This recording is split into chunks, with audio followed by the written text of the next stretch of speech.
వినగలడా సీత జడను తాళి కట్టే వేళలో రామ చక్కని సీతకి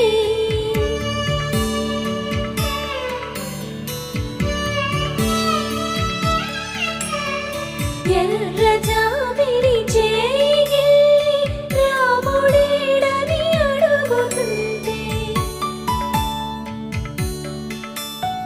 చూడలేదని పెదవి చెప్పే